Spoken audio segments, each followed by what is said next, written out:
Right, so hello and welcome back to Books and Things, and welcome back to Jane Austen July. If you don't know, me and Marissa from Blatantly Bookish are currently hosting a month-long readathon based around all things Jane Austen. I will link our readathon announcements down below, but I thought what I would do today was tell you a little bit about Jane Austen's life.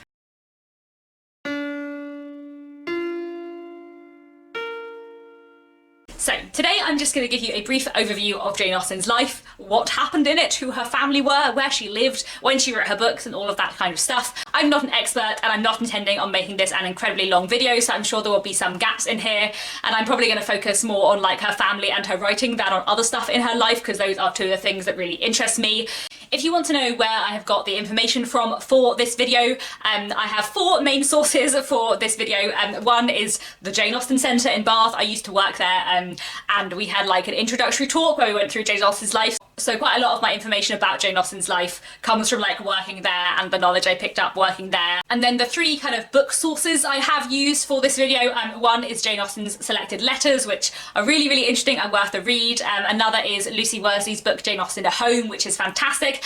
And another is Claire Tomalin's biography of Jane Austen, which I think is just called Jane Austen A Life. Both the Lucy Worsley and the Claire Tomalin books are fantastic biographies. I would recommend Lucy Worsley over Claire Tomalin, mostly because while I think Claire Tomalin is a very good biographer, I really don't like her literary criticism, and she says a lot of things about Jane Austen's work that I completely disagree with. So overall I would recommend Lucy Worsley more, but like it is still a really good biography. These are where I have got my facts from anyway. Jane Austen was born on the 16th of December 1775 in the village of Steventon in Hampshire to the Reverend George Austen and his wife Cassandra Austen. She was the seventh of 8 children and spent her life growing up in Steventon in Hampshire. So, let me introduce you to Jane Austen's family, because they are fascinating. Like, Jane Austen is really interesting herself, but if you look at her family, they're also a really interesting bunch too. Her father was born in 1731 and died in 1805. He was primarily a clergyman, but he also taught boys at his home. There was a like mini school there, and they had boys to stay who he would teach, and he also kept a 200-acre farm. So although the Austen family were never incredibly rich, they were sort of comfortably off, and they were in the kind of upper middle class. So they weren't aristocracy, they weren't landed gentry, but they were kind of respectable and mediumly off. Now, Jane's mother, Cassandra Austen, was born in 1739 and died in 1827, and she had like fairly aristocratic connections and kind of married a little bit beneath her. And I think a lot of us would like to imagine that Jane Austen's mother was something like Mrs. Bennet out of Pride and Prejudice, but actually from what we know of Cassandra Austen, she was like quite a sensible woman and not like Mrs. Bennet at all. She also wrote comic verse, which is partly where kind of Jane Austen got her sort of writing from. I will talk a little bit about Jane Austen's kind of literary upbringing in a minute, but first I want to talk a bit about her siblings, because they're all very interesting. I think it's easier for me to go through the siblings one by one and talk about their lives rather than sort of going chronologically through all of them at once, because there's quite a lot of them, but they're an interesting set. So, Jane's eldest brother James was born in 1765 and died in 1819, a couple of years after Jane. He was a clergyman, and after Jane Austen's father, George Austen, retired, James Austen took over the parishes of Steventon and Dean. He married a woman called Anna, with whom he had a child, also called Anna. Now, Anna Austen was like a favourite niece of Jane's. Anna Austen actually wrote herself, and Jane and her corresponded quite a lot about writing. Sadly, none of Anna Austen's writing survived. She later became Anna Lefroy when she married a man who was a relation of Tom Lefroy, who we'll talk about a bit later. And after that, Anna spent her time having 7 children rather than writing. After the death of James Austen's first wife, he married a friend of the family called Mary Lloyd, with whom he had a further 2 children, including one called Caroline and one called James Edward Austen Lee, who later wrote biographies of Jane Austen in the Victorian period, so you may have heard of him as well. Jane's second brother was called George. He was born in 1766 and died in 1838, and he is quite an interesting member of the Austen family and one we hardly know anything about. He did not live with the Austen family from a young age. At an early age, he began to suffer from some kind of possibly mental or physical disability, we're not entirely sure. He had some kinds of fits and convulsions. It's possible also that he may have been deaf, because we know that Jane Austen knew sign language, but it's possible she knew that for another reason. As was very common in the late 18th and early 19th century, George Austen, because of his disability, did not live with the rest of his family. He was fostered by a local family, but we do know that the Austens kept in touch with him intermittently throughout his life. Jane's third brother was Edward Austen. He was born in 1767 and died in 1852. With the exception of Jane Austen and her brother brother James. They were quite a long-living family. Edward Austen also didn't spend his life living with the Austens. He was also adopted, though under very, very different circumstances. So Jane Austen's father, George Austen, had a second cousin called Mr. Knight. And Mr. Knight and his wife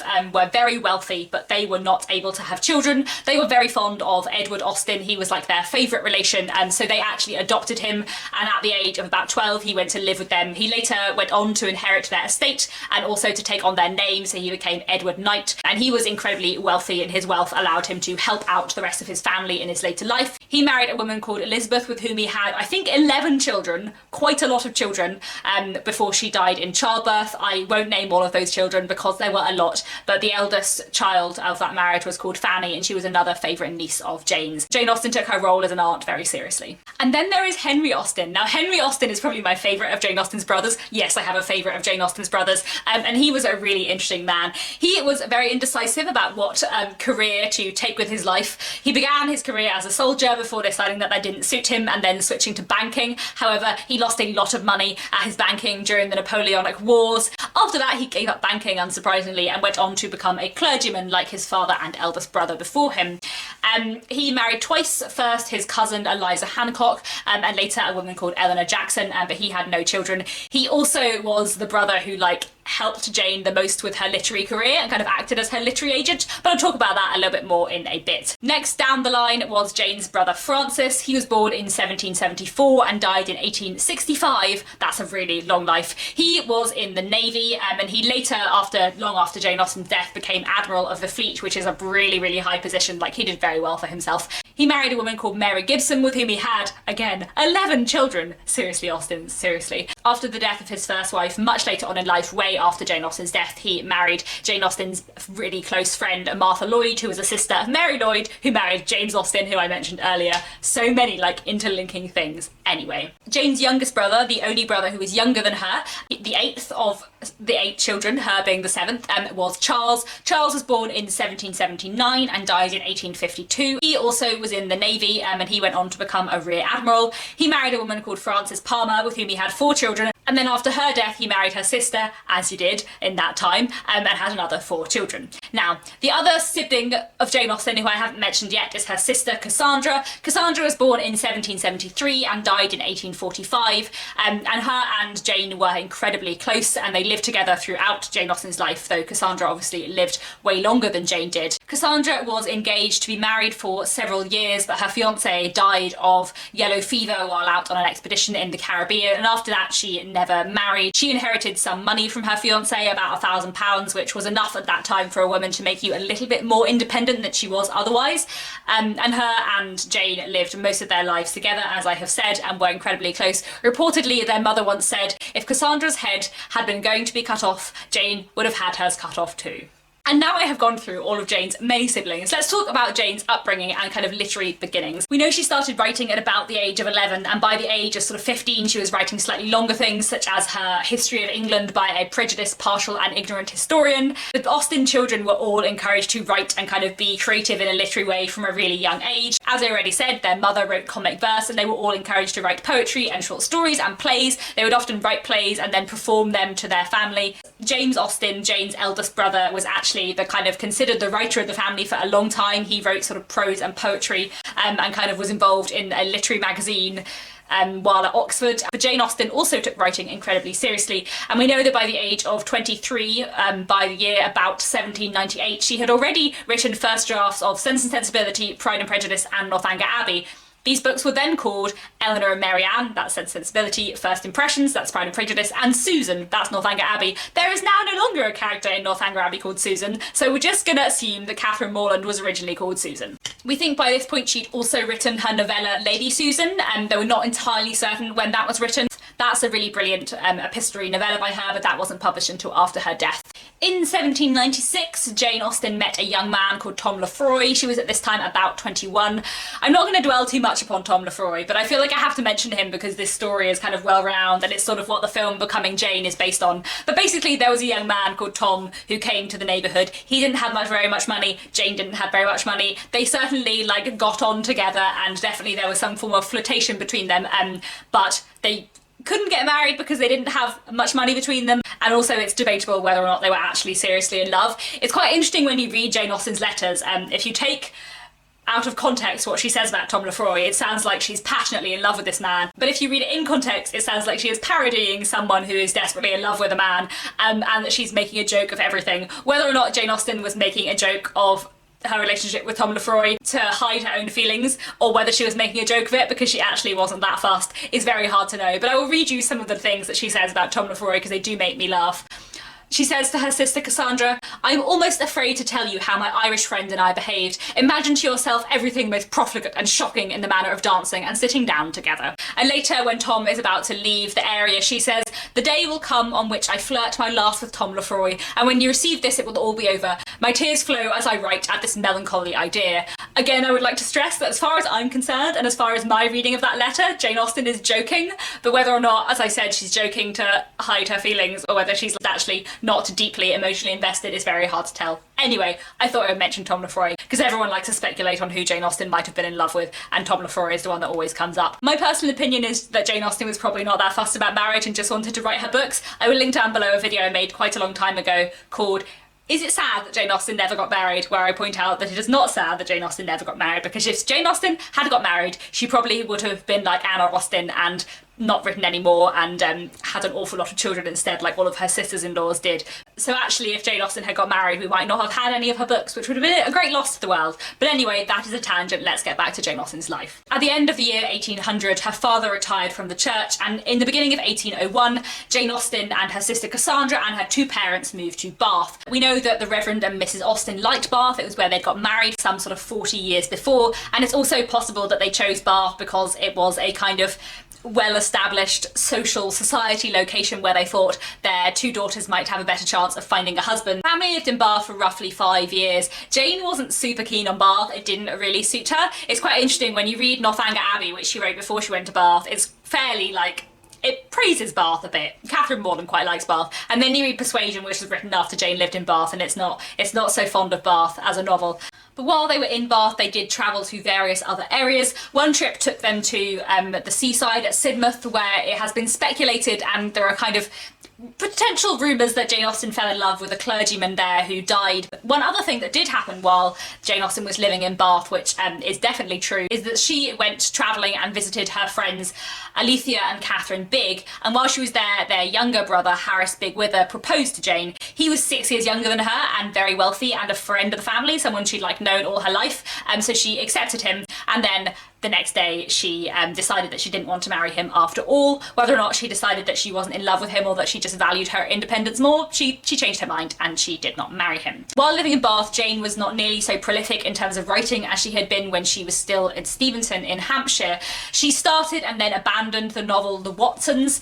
Partly the reason why she abandoned this is that her kind of planned plot of the book was that it was about several sisters and what happens to them after their father died, and her father was sort of becoming more ill at this point, so it was a bit too close for home and she stopped it. She also made various revisions to her novel Susan, later Northanger Abbey, and in fact while living in Bath she sold the copyright for it to a publisher, Crosby and Company, who paid her £10 for the copyright and said that they would publish it. They advertised the book and then never published it. Several years later Jane Austen wrote to them and eventually bought the copyright back in 1816, and the book was published after her death, not by Crosby and Company, but basically they promised to publish it and never did. In 1805, George Austen died, leaving Jane Austen, her mother and her sister no longer able to really afford to live in Bath. They left Bath, spent a few months in Worthing, and then moved to Southampton to live with Frank Austen, one of Jane Austen's brothers, and his wife, and spent a lot of time while living there kind of visiting other brothers because they never really felt welcome wherever they were,